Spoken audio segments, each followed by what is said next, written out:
Bem-vinda ao Não Sabia Isto, o teu novo podcast de saúde pélvica.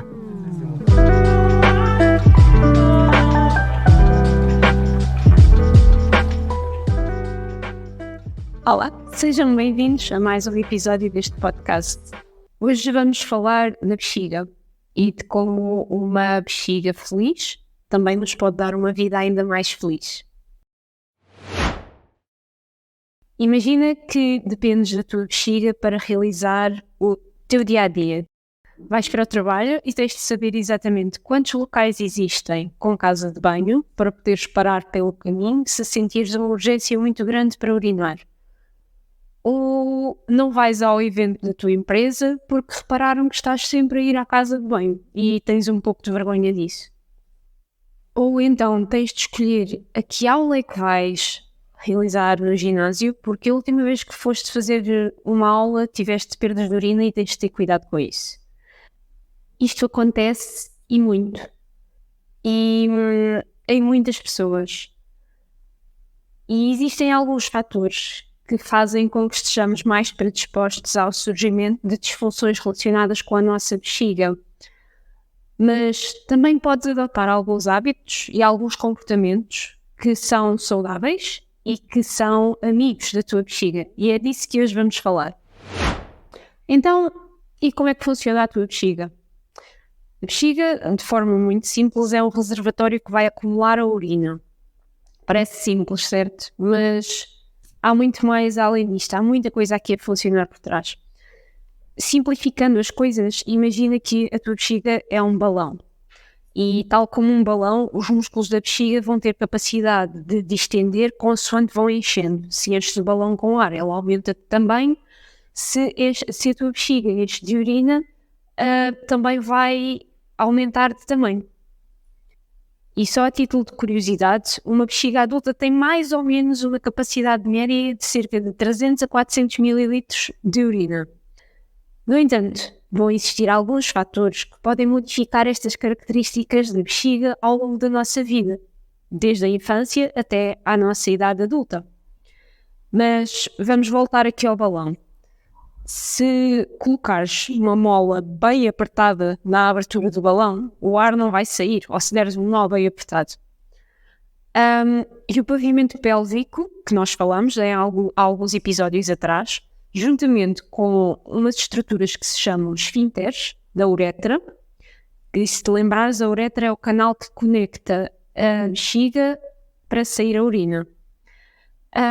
E então estes esfínteres da uretra vão funcionar como a mola do balão, ou seja, vão garantir que não existem perdas de urina e vão impedir precisamente que haja saída de urina quando nos movimentamos, quando tossimos, quando espirramos, quando exercitamos, quando pegamos num objeto pesado ou quando fazemos algum tipo de esforço.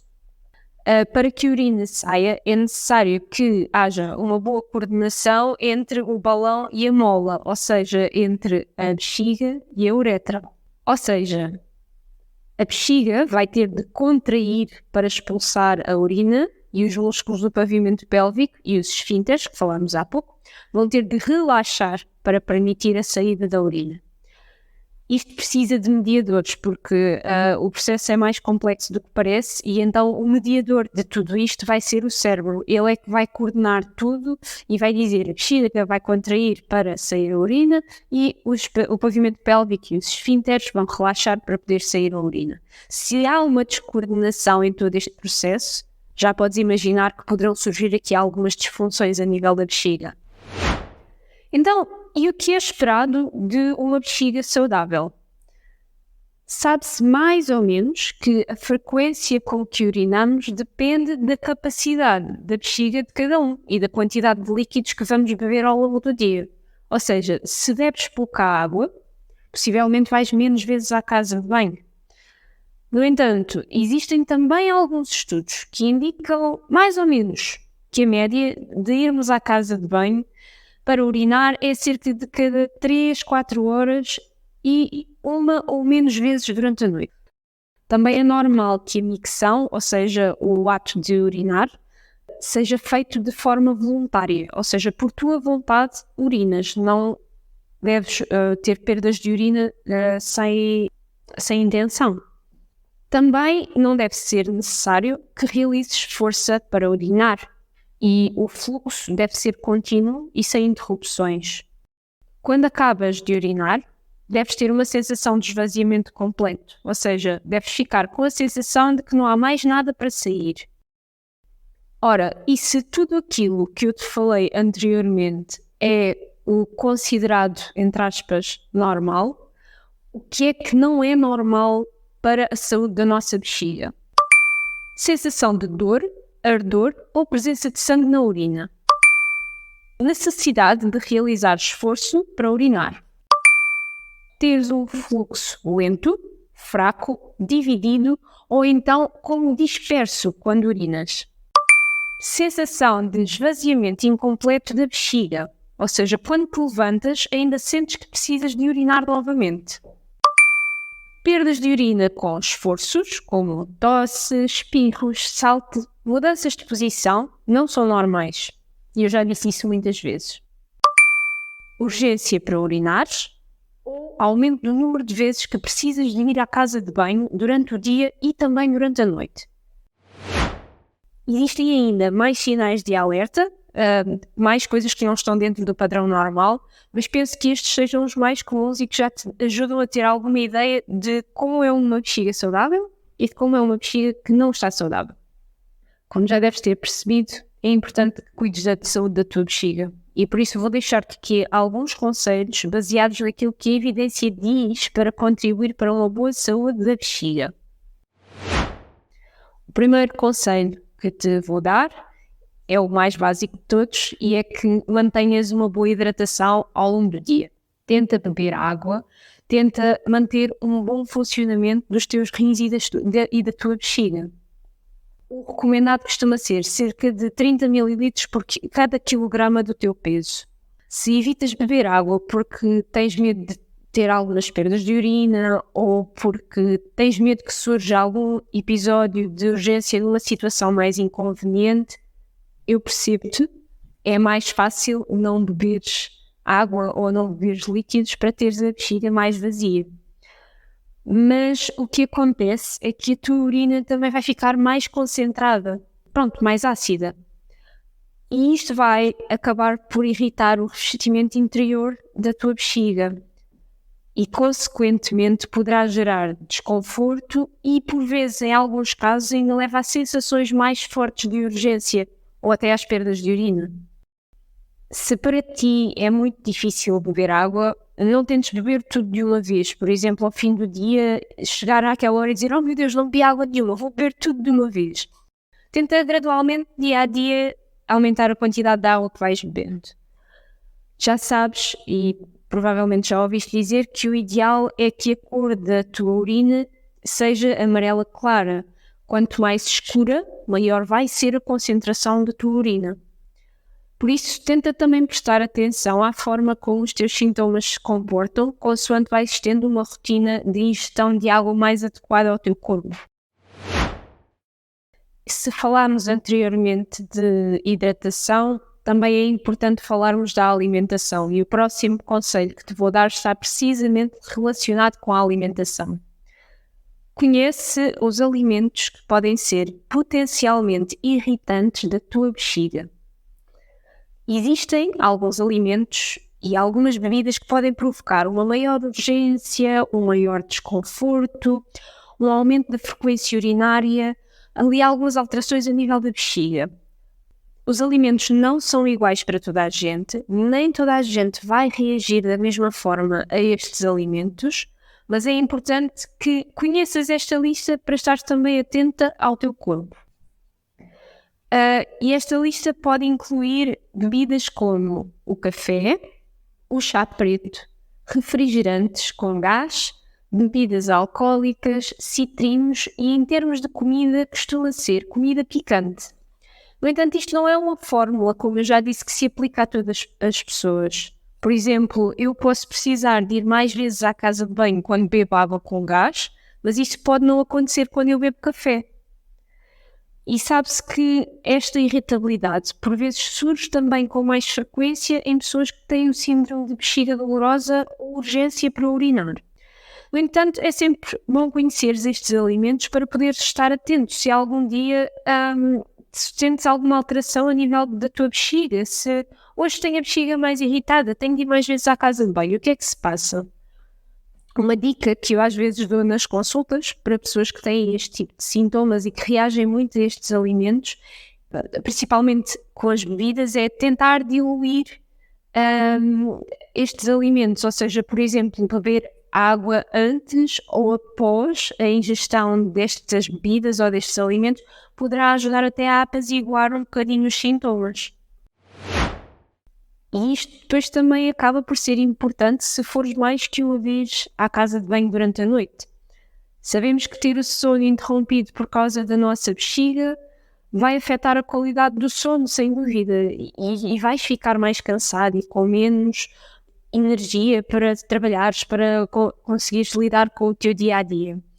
Uma estratégia que também te pode ajudar a reduzir aqui este acordar durante a noite pode ser reduzir um bocadinho a quantidade de água que bebes antes de dormir. Normalmente deves beber água ao longo do dia e não deves compensar tudo à noite. Portanto, conhecermos estes hábitos e estarmos atentos aos nossos padrões da bexiga pode nos ajudar a desvendar também o porquê de termos alguns sintomas. E já que falei em padrões, outro conselho que tenho para te dar é que fiques atento aos teus padrões. Com que frequência esvazias a tua bexiga? O mais comum, como já disse anteriormente, é esvaziarmos a bexiga a cada 3, 4 horas ou cerca de 5, 8 vezes por dia e uma vez ou menos durante a noite. E como é que tu estás? Estás a ir mais ou menos vezes do que a média? Isto também vai depender de vários fatores, obviamente. Ou seja, e os principais fatores que vão influenciar isso são a quantidade de líquidos que tu vais ingerir e também, obviamente, as condições de acesso que tens à casa de banho durante o dia. E já que falamos em padrões, vou-te falar em hábitos. Um conselho que eu muitas vezes dou às utentes e aos utentes nas consultas é que deixes de ir à casa de banho só porque sim. Ir à casa de banho quando a bexiga ainda não está num volume considerado adequado para esvaziar a urina faz com que a longo prazo o teu padrão se vá alterar e por vezes comeces a ir à casa de banho com mais frequência que o habitual. E é importante que no dia-a-dia consigas aguentar a bexiga durante algum tempo e não precises de ir imediatamente a correr assim que sentes a vontade de urinar. Mas se habituas a tua bexiga a ir várias vezes só porque sim, porque precisas de uma pausa no trabalho, porque precisas de descansar, porque inúmeros fatores, vais transmitir a informação ao cérebro de que a bexiga precisa de ser esvaziada mais vezes. E isto depois torna-se num padrão. Uma dica que parece muito óbvia, mas que nem todos fazemos, é senta-te na sanita. Quando vais fazer xixi ou cocó, senta-te, só, faz isso. E quando eu digo sentar, é mesmo sentar. Não é ficares agachada, não é ficares a não tocar no assento ali, a tremer por todos os lados, agarrada à parede da casa de banho. Não. É ficar sentada de forma relaxada. E eu compreendo-te quando dizes que não consegues sentar numa casa de banho pública ou numa casa de banho que não seja tua. Mas pensa um pouco naquilo que falei acima, quando mencionei como é que a bexiga funcionava de forma eficaz. Ou seja, falei que o balãozinho da nossa bexiga precisa de contrair, mas que os músculos do pavimento pélvico e os esfínteres precisam de relaxar para a urina sair. Ora, se estás meio agachada, agarrada com as mãos na parede, a tentar tremer por todos os lados para tentar urinar, eu acho que consegues perceber que é um pouco difícil os teus músculos do pavimento relaxarem e isto faz com que por vezes tenhas de fazer uma força onde não precisas para conseguir urinar e na realidade não consegues relaxar muito bem, a bexiga não fica totalmente vazia, acaba por ser ali uma grande confusão. Um pequeno conselho, se realmente tens alguma dificuldade em sentar-te em todas as casas de banho onde vais, é levares um kit WC, que é o que eu faço. Tenho um estojo onde meto toalhitas, álcool, desinfetante. Existem também aqueles protetores descartáveis de tampa de sanita. Limpa tudo e senta-te, se possível. Por favor, não aguentes imenso tempo com a tua bexiga já a doer até ires à casa de banho, ou procura outra casa de banho pública que esteja nas imediações, vê se as casas de banho do lado têm um bocadinho melhor aspecto. Eu sei que esta dica é mais chata e eu também estive nesse papel durante muito tempo, também não me sentava, mas a verdade é que o nosso pavimento pélvico precisa mesmo de relaxar para que tu consigas urinar com uma maior facilidade e que não ganhes o hábito de fazer força, como eu falei. Tudo isto está ligado, não é? E por isso tenho outro conselho para ti. Tenta esvaziar completamente a tua bexiga. Se cada vez que vais à casa de banho sentes que não esvaziaste completamente a bexiga, isto pode ser um sinal de alerta. Deixa-me explicar-te porquê. Sabe-se que a sensação de esvaziamento incompleto, ou seja, quando sentimos que a bexiga não ficou totalmente esvaziada, pode estar associado a uma retenção urinária, ou seja, à acumulação de urina na bexiga. E a longo prazo isto pode levar também a infecções urinárias, ou até pode ser mesmo um indicador de algumas alterações neuromusculares na tua bexiga. Experimenta por isso ficar uns segundos na sanita sem fazer força. Tenta movimentar um pouco o teu corpo se sentes que não esvaziaste completamente a bexiga e assim também vais conseguir modificar a posição da tua bacia. Isto por vezes é o suficiente para fazer com que a bexiga também se mexa e ajude no seu esvaziamento. E falando em fazer força, por favor não faças força quando vais urinar. Isto está relacionado com tudo o que eu disse até agora. Eu sei que às vezes nós queremos fazer xixi à pressa, acabamos por fazer força para que seja tudo muito mais rápido, mas isto não é o padrão normal. Como eu já disse antes, os músculos têm de relaxar para que tu possas urinar. E isto às vezes precisa de uns segundos, não é instantâneo e não deve exigir esforço da nossa parte. Ok, e a próxima dica vai para quem tem algumas perdas de urina. Quando faz esforços, quando tosse, quando espirra, etc. O que podes tentar fazer é uma pré-contração do teu pavimento pélvico de forma intencional, ou seja, tens de pensar antes de o contrair e esta contração vem antes do esforço que tu pensas que vai originar esta perda. Por exemplo, antes de um espirro, tentas contrair o teu pavimento pélvico. Antes de eu explicar o porquê desta dica, deixa-me dizer-te só uma coisa. Isto não é um tratamento, nem é a solução para tudo, ok? Se tens perdas de urina, deves mesmo ser acompanhada por profissionais de saúde, como um médico, um fisioterapeuta, que te consigam orientar da melhor forma possível e que sejam especializados nesta área, está bem? Voltando então à parte da pré-contração do pavimento pélvico. No primeiro episódio eu falei-te que os músculos do pavimento pélvico trabalham de forma automática. Ou seja, nós normalmente não precisamos de pensar para os contrair. Ou seja, quando espirramos, tossimos, por exemplo, é suposto que o pavimento pélvico vá antecipar e contrariar esta pressão que é exercida, por exemplo, por um espirro. Mas, por vezes, o funcionamento dos músculos do pavimento pélvico pode estar ali um bocadinho alterado. E é esta pré-contração que eu te falei, que nós chamamos o NEC, é uma técnica que, por vezes, ensinamos na fisioterapia pélvica, principalmente quando conseguimos antecipar que vem aí um espirro ou uma tosse mais forte, e caso isto sejam situações em que tenhas uma perda de urina. Se tens alguma dificuldade em contrair o teu pavimento pélvico ou se não sabes do que estou a falar, os fisioterapeutas especializados em saúde pélvica são os profissionais indicados para te ensinar um pouco acerca desta parte do corpo.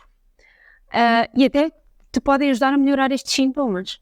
Por isso, se tens perdas de urina, por favor, procura ajuda, porque eu já te disse anteriormente, ter perdas de urina não é normal, ok? E afeta muito a qualidade de vida.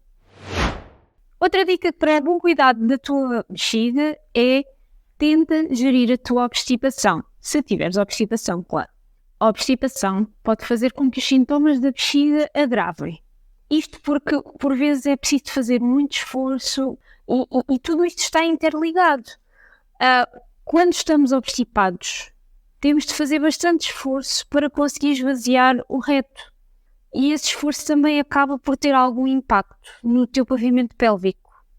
Imagina isto dia após dia, a longo prazo, parecendo que não, todos os dias lidares com a obstipação pode influenciar de alguma forma os teus sintomas pélvicos. Da mesma forma que falei que não devíamos fazer força para urinar, também não deveríamos fazer uma força excessiva para defecar. Ok, e com isto tudo, uma dica final que te quero dar é que conheças o teu pavimento pélvico. Porque um pavimento pélvico saudável vai ser um grande aliado para a saúde da tua bexiga. Já sabemos que a intervenção na fisioterapia pélvica, o trabalho dos músculos do pavimento pélvico pode ter um impacto muito positivo na incontinência urinária e noutras condições relacionadas com a bexiga. Ok, e acho que finalmente esgotei as dicas que tenho para ti sobre o bom cuidado da tua bexiga e para teres uma bexiga feliz. Por isso já sabes mais ou menos que hábitos é que deves ter, cuida da tua saúde, bebe água, tenha uma boa alimentação, conheça os alimentos que te irritam a bexiga, geram obstipação e tenha atenção aos teus padrões.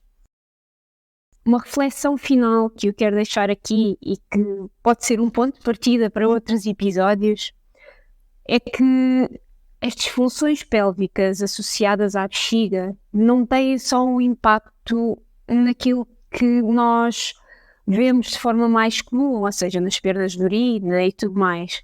Tem um impacto negativo em muitos aspectos do dia-a-dia e principalmente na qualidade de vida.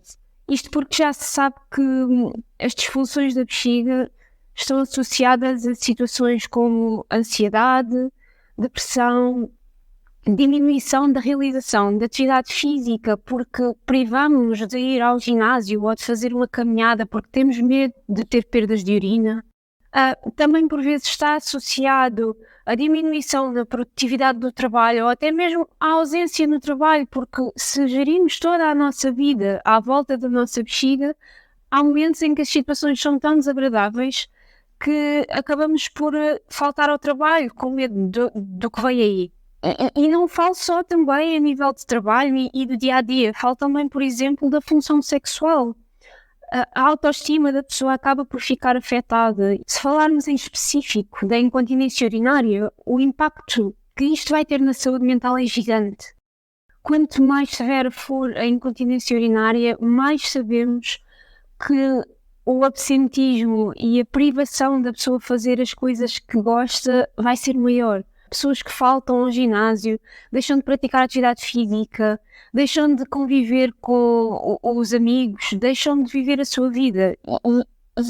Para mim, o que eu quero transmitir-te é que a prevenção e mesmo até a gestão dos sintomas que tu já tenhas pode ser a solução e é muito importante para manteres uma boa qualidade de vida. É importante que haja aqui uma atuação precoce neste tipo de disfunções, porque a tua vida deve ser vivida de forma plena e a tua saúde mental é mesmo muito importante. E por hoje é tudo. Obrigada por teres assistido a mais um episódio. Espero que tenhas gostado e que tenhas aprendido alguma coisa que tenha sido realmente de valor para ti. Partilha, por favor, este podcast com alguém que realmente esteja a precisar, porque muitas pessoas não sabem que as condições da bexiga são geríveis. E fico à tua espera para o próximo episódio.